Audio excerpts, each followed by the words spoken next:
दोस्तों, क्या डाइवोर्स के बाद आईपीसी के सेक्शन 498 ए के तहत एक महिला अपने फॉर्मर हस्बैंड के खिलाफ एफआईआर को दर्ज करवा सकती है या फिर नहीं? और केस का टाइटल है रमेश भाई Dhanjibhai Solanki versus state of Gujarat case. और इस केस की सुनवाई जस्टिस जे.सी. दोषी की बेंच कर रही थी।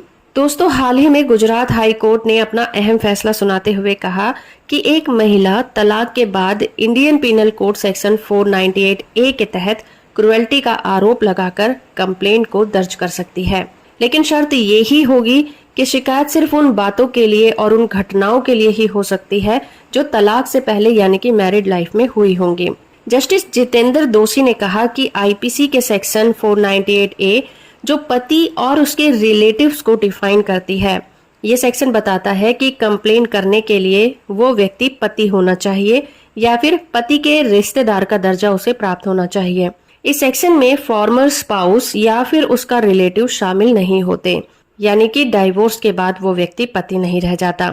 लेकिन इस प्रोविजन में ये भी कहा गया है कि एक महिला सेक्शन 498 ए के तहत मामले को दर्ज करवा सकती है, जिसका मतलब ये हुआ कि मामला दर्ज करवाते समय उस महिला का पत्नी होना जरूरी नहीं है। इसी के आधार पर कोर्ट ने माना कि सेक्शन 498 ए की कंप्लेंट एक तलाकशुदा पत्नी भी कर सकती है, लेकिन ये घटनाएं मैरिड लाइफ से जुड़ी हुई होनी चाहिए। ये मामला दोनों के डाइवोर्स के लगभग 20 महीने बाद का है। कोर्ट ने इस मामले को रद्द करते हुए कहा कि शादी के 20 महीने बाद एक महिला ने अपने फॉर्मर हस्बैंड के खिलाफ आईपीसी के सेक्शन 498 का मामला दर्ज करवाया और ग्राउंड्स थे उसके हस्बैंड की सेकेंड मैरिज और उस पर अडल्ट्री के आरोप लगाए गए थे।